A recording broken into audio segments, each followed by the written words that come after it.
Halo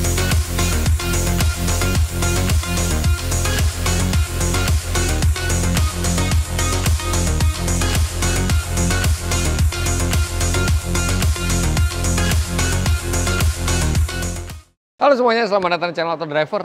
All new Lexus NX, generasi kedua dari Lexus NX sudah hadir di Indonesia.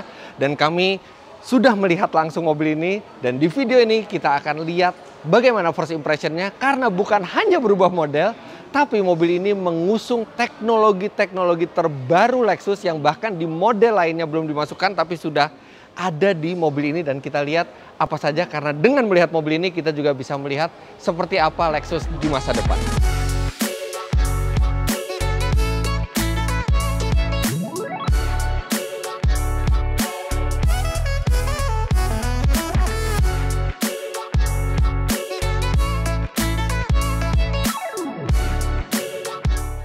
Jadi Lexus NX ini berada di medium luxury SUV, dia sekelas dengan Mercedes-Benz GLC Class, BMW X3, Audi Q5, dan mobil ini adalah satu-satunya mungkin kontestan dari Jepang, karena ya Lexus memang salah satu dari merek premium di Jepang. Ada Acura juga, tapi Acura hanya untuk di pasar Amerika. Nah, Lexus NX pertama kali muncul itu bentuknya agak-agak aneh gitu ya, ada kayak kurang proporsional, tapi di generasi keduanya ini bentuknya jauh lebih bagus, detailnya jauh lebih keren. Tapi nanti kita bicara detail nanti. Sekarang saya akan bicarakan tipe-tipe dari Lexus NX yang masuk ke Indonesia. Ada 3 varian. Yang pertama adalah Lexus NX 250. Kemudian Lexus NX 350h, artinya hybrid, luxury, dan Lexus NX 350h F Sport. Sedangkan yang di samping saya ini adalah model yang sayang sekali belum dijual di Indonesia, yaitu NX 450h Plus. Ini adalah model tertinggi dan ini adalah sebuah plug-in hybrid.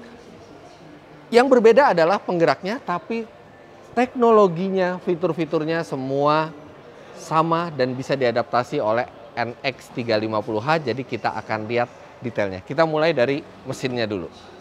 Mesin yang digunakan NX, basicnya itu sebenarnya basis mesinnya mirip dengan yang digunakan di RAV4 di luar negeri. Jadi kapasitasnya 2400 cc. Untuk yang NX 250 itu tenaganya sekitar 200 HP. Sedangkan yang menarik yang di Indonesia adalah yang NX 350h. Itu hybrid dan tenaganya mencapai 240 HP. Sedangkan yang di sebelah saya ini yang NX 450h Plus, ini tenaganya di 300 HP dengan 0 sampai 100 km per jam di 6 detikan. Tapi memang model ini tidak dimasukkan ke Indonesia karena ini adalah model plug-in hybrid. Jadi memiliki baterai yang lebih besar, pasti harganya juga akan jadi lebih mahal. NX 450h Plus ini kalau misalnya di charge penuh itu bisa berjalan sampai 50 km hanya dengan baterai, tidak menggunakan bensin sama sekali. Tapi di Indonesia kita hanya punya yang NX 250, NX 350h Luxury, dan NX 350h F Sport yang harga jualnya itu di model NX 250 itu hampir 1,3 miliar rupiah. Sedangkan yang termahalnya NX 350h F Luxury, F Sport itu harganya hampir 1,4 miliar rupiah. Lampu depan, grill, bumper ini benar-benar sesuai dengan ciri khas Lexus. Dan ini lampu LED-nya yang berjajar 3, ini juga seperti Lexus terbaru. Kemudian ban di 450h Plus ini menggunakan velg berukuran 20 inci, jadi terlihat sangat proporsional. Nah, ini chargernya, tapi ini hanya ada untuk 450h Plus, sedangkan 350h tidak perlu charger rumah karena dia self charging hybrid. Jadi dia yang akan mengecar sendiri dan Anda akan mendapatkan konsumsi bahan bakar yang luar biasa hemat di varian hybridnya. Sekarang kita lihat di model di bagian belakang. Ini juga terjadi perubahan yang sebelumnya tidak pernah dilakukan oleh Lexus. Yang pertama adalah ini lampu yang memanjang dari kiri sampai kanan. Oke, ini sudah pernah ada di Lexus LM, tapi yang di bawahnya ini belum pernah dilakukan. Biasanya diletakkan logo Lexus di sini L, tapi di sini dengan tulisan Lexus.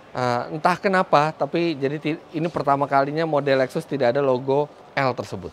Dan kalau kita lihat bagasinya, it's okay. Ini cukup besar bagasinya dan jok belakang juga bisa dilipat rata dengan lantai. Bahkan di bawah sini juga Anda masih punya space yang bisa digunakan. Ini ada plastik-plastik aja nih, tapi ada space yang bisa digunakan untuk penyimpanan barang lainnya. Jadi ini cukup useful dan masih bisa diperbesar dengan melipat bangkunya. Satu yang revolusioner di mobil ini adalah bagaimana cara kita membuka pintu. Karena biasanya dengan model handle seperti ini, pintu itu dibuka dengan tuasnya ditarik. Tapi ini tuasnya tidak bisa ditarik, fix. Karena di dalam sini ada satu tombol. Dan tombol itu yang kita tekan. Jadi benar-benar rapi. Dia tidak terangkat sama sekali. Dia hanya seperti ini. Oke. Nah, untuk membuka pintunya dari dalam, itu juga tidak ada lagi tuas tarik, tapi dengan tuas tekan. Bahkan di sini sampai harus dikasih tahu push open, karena tidak ada. Ini pertama kalinya Lexus menggunakan model seperti ini dan kayaknya akan diteruskan ke model-model berikutnya, tapi membuka pintunya dengan menekan. Bagaimana kalau misalnya ini, macet sistemnya? Oh tenang, di sini masih bisa. Jadi tetap bisa dibuka secara manual, tapi bisa dibuka secara elektrik. Keren. Nah sekarang kita masuk ke bagian dalamnya. Nah, sebenarnya banyak teknologi baru itu di depan, tapi kita lihat bagian belakangnya dulu, luas kabinnya.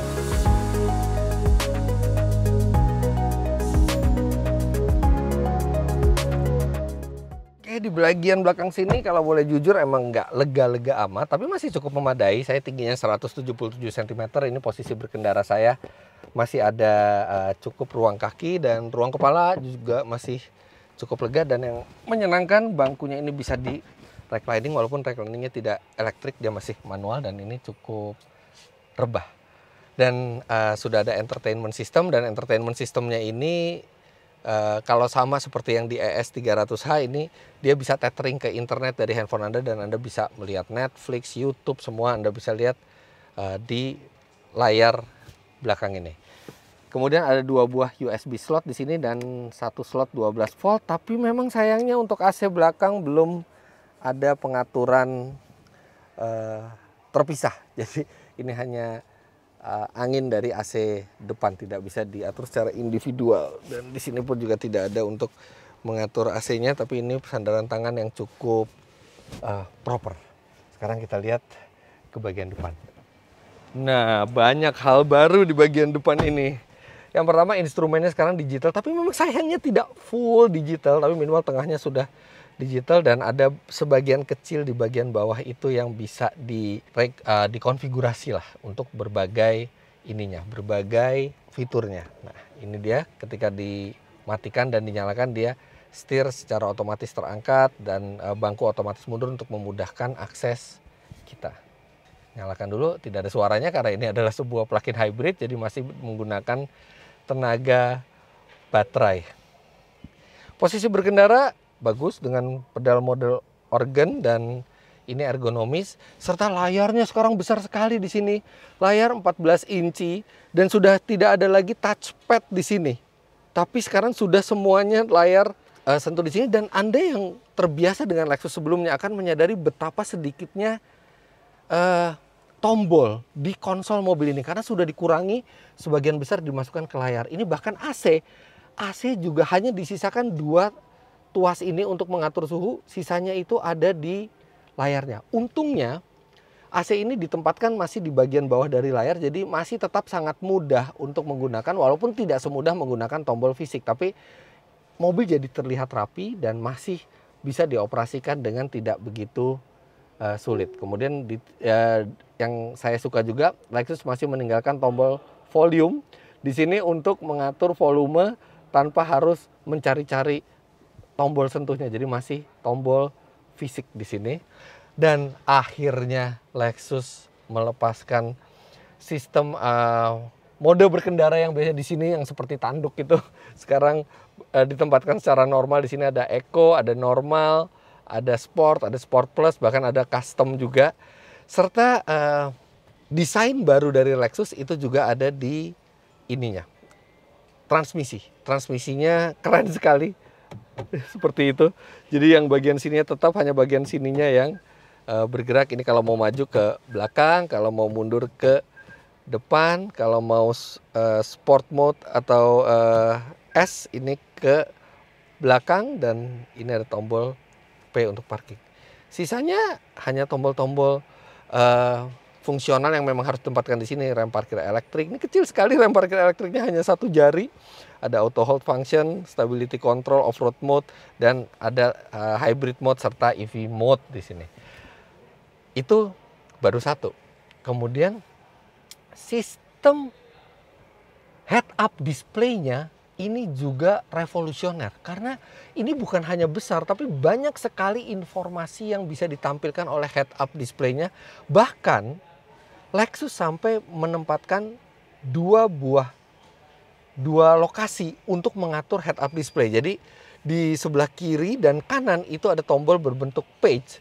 Ini untuk mengatur menu yang ada di head-up display. Dan ada tombol kursor di kiri dan di kanan. Ini juga untuk mengatur menu-menu yang ada di head-up display. Nggak pernah ada mobil lain yang head-up display-nya bahkan perlu dikontrol oleh banyak tombol, dan itu semua dari setir. Makanya mungkin layar digitalnya nggak sebaik yang di GLC Class atau di X3 yang sudah full digital, tapi ini masih sebagian. Tapi itu dikompensasi dengan head-up display yang sangat besar dan sangat lengkap fungsinya.